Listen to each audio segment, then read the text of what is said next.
Halo semuanya, perkenalkan nama saya Mikaela Andir Okaina dan hari ini saya ingin membagikan sebuah cerita yang berasal dari daerah kakek saya di Tanah Sumedang. Sejak kecil saya sering mendengarnya dari beliau.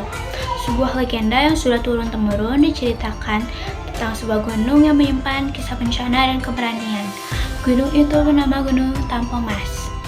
Cerita rakyat legenda Gunung Tampomas disebut juga Sasakala Gunung Tampomas. Kisah ini menceritakan asal mula penyebutan Gunung Tampomas. Dahulu kala di zaman kerajaan Sumedang terdapat sebuah gunung yang dikenal dengan nama Gunung Gede. Pada suatu hari, tiba-tiba puncak Gunung Gede mengeluarkan asap putih. Asap tersebut membuat hewan-hewan berlarian meninggalkan lereng Gunung Gede. Tidak lama kemudian, sebuah gempa mengguncang daerah sekitar Gunung Gede. Gunung itu pun meletus, suaranya menggelegar hingga terdengar ke seluruh penjuru kerajaan Sumedang. Raja yang berada di istana terkejut dengan suara letusan Gunung Gede. Sementara itu, lahar panas yang menyala mengalir dari puncak Gunung Gede hingga ke sawah dan ladang penduduk. Sawah yang tinggal menunggu panen pun terbakar habis.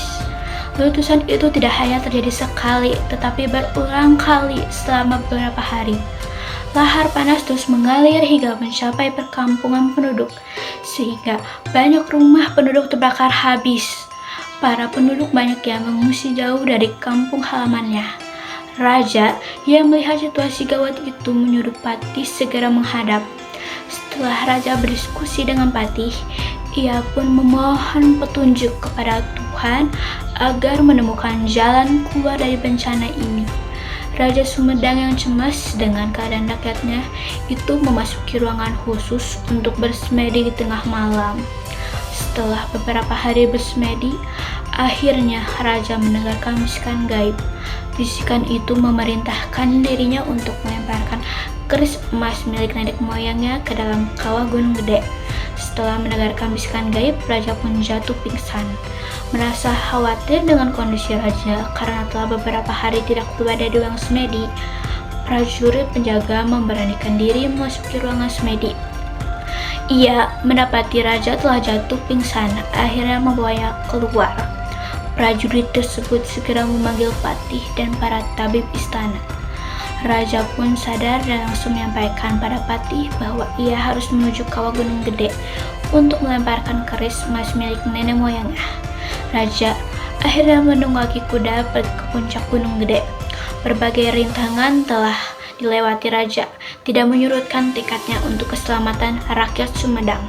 Setelah tiba di puncak Gunung Gede, dengan susah payah Raja mendekati tepi kawah dan melemparkan keris emas milik nenek-neneknya ke dalam kawah.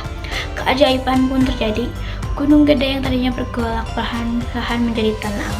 Suara gemuruh pun tidak terdengar lagi. Raja bersyukur petunjuk itu ternyata benar-benar dapat menyelamatkan rakyat dari letusan gunung. Itulah kisahnya. Sejak saat itu orang tidak menyebutnya Gunung Gede, tetapi Gunung Tampomas.